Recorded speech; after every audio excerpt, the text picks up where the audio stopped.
Nishmas Etta Ahuva Mishna Gimel, which is similar to what we had in Perek Aleph and Beis Legabe Bechor Behemoth Tmeya Bechor Behemoth Torah.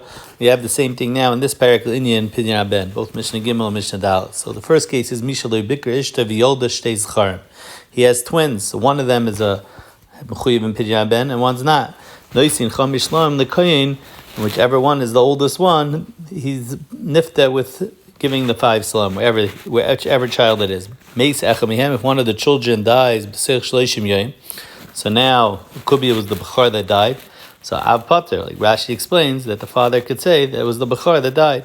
Meisa Av v'habonim kayam. Let's say the father, after Lamed died, so he already had a chiyuv of Pidyon Ben. That's the Maskaras Hagemara, that the case has to be talking about that the father already had a chiyuv. The Hainu was la'acher Lamed. And now the question is his nechasim meshubit? So if it was given before the Yerusha was already given to the Kayin, so then it was kedin nasnu. There's not going to be a machlekes over here. Everyone's going to hold that the nechasim was meshubit and it paid. Vim lav, but if it was already given out, so then Rameir says peturim, then you're pater. The Gemara comes out that Rameir holds of Reb Asi, who holds that half of the Yerusha is looked at as a Yerusha and half of it is looked at as if he's buying it off his other brothers. Mechsa Yerusha, Mechsa Lekucha. And he also holds of Reb Papa that a milvad al peh, which is Pidyon Aben, it's just a milvad al peh, you can only be goyim in hayarshin and not lekuches. So therefore you would only have a right to half of the 5 slum.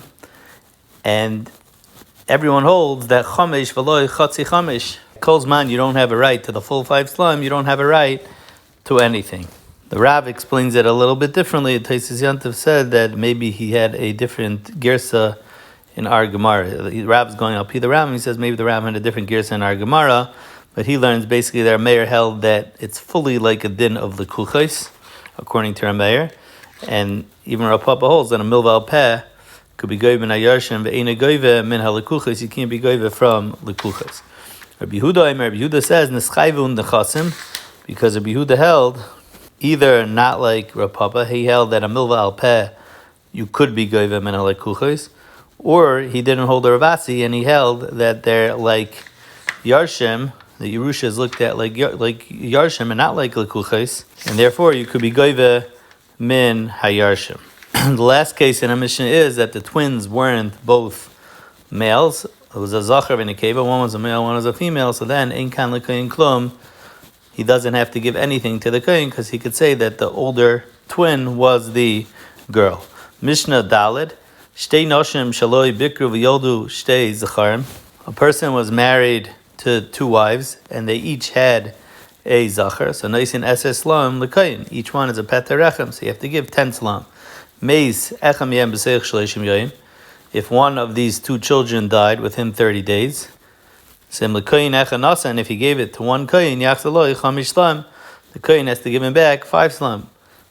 But if he gave it to 2 separate koyanim, so now the koyanim have it, he has no right to be teveh each koyin, because each koyin is going to be madchim and tell him that I have the money of the zachar, that it's still alive. So up until now, we're talking about 2 males. Let's say he was married to 2 women, and one had a zachar and one had a nekeva, a shnei zacharim v'nekevas, or one had twins, a zachar and a nekeva, and the other one had just a zachar.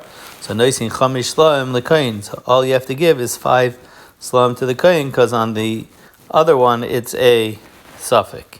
But one of them, a manav shach, is a bechar. Let's say shtei nekevas the zachar, shtei zacharim v'shtei nekevas. If each one had a nekeva, so now in kan l'koyin klum, because it could be on both of them the nekeva was born first. Now the mission continues. Achas bikra v'achas shaloi bikra. He's married to 2 women, but one of the women already had a child. So now the yoldu shnei zacharim, even though it's 2 males, noisin chamish l'am l'koyin, you only have to give 5 because for one of them it's not the first child. If one of these children died, so then ha'ab pater, because the father could say the one that died is the one that was the bechar.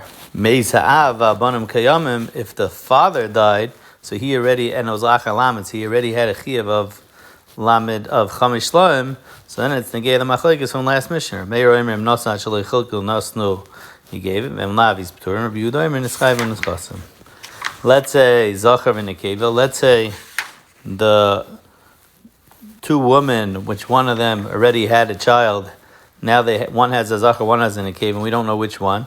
So in kan the Kayin Kum, because it could be the one that never had a child is the one that had the Nekeva, and the Safek your pater.